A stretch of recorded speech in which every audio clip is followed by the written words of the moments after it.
Desconfia pessoal saúde balong halo mal atendimento onde resulta paciente inang ho bebê lá convida. Terça-feira, deputada bancada PLP Maria Angelina Lopes Sarmento hateteng. O atendimento husi pessoal saúde nebela tur procedura e cusmai resulta inang ida honina bebê lá convida. Deputada haktuir. A halok mal atendimento la os acontece det ia capital dele, mas vimos ia município lá tem posto Ilhomar. Pessoal saúde sini atendimento bania menglaos. Onde ia semana todo kami republika dunia media dapat atendimento se pessoal saúde sira, makla dia klatuir prosedur ni PMI. Então causa ina bebê, ina nida isi rua bebê tem que lá convida. Acontecimento ni laos dilihat mesti Ilhomar nos ang sini informasi ini. Então ida ni atu kata durante ni kita tahu ema lakuir ini fatim ni veloz. Então ema ni foi experiência lá no incompetente nem maka causa ema mati. Então hawan kata Parlamento Nasional tem que buscar medidas oi atau solusiona problema saúde ini. Dalam ida makusik ambil discussão com a inquérito parlamentar. Kita mesti lakukan, sei ambil discussão, lain solução.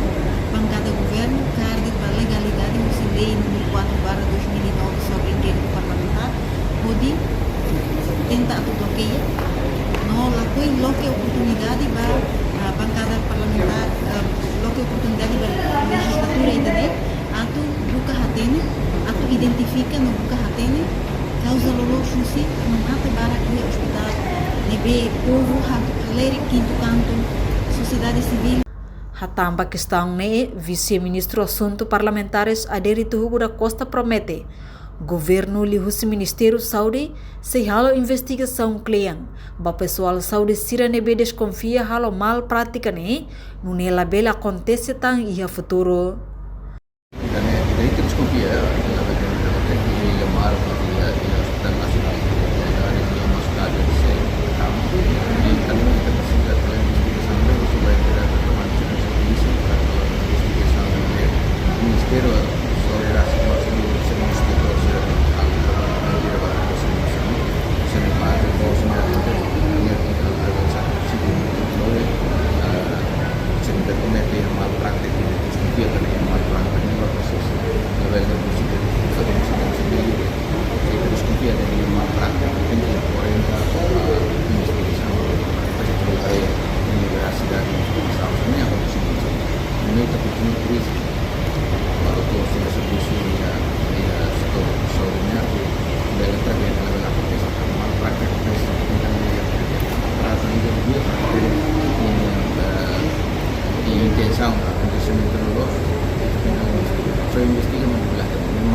Tuirnia informação hanesang na importante tebes.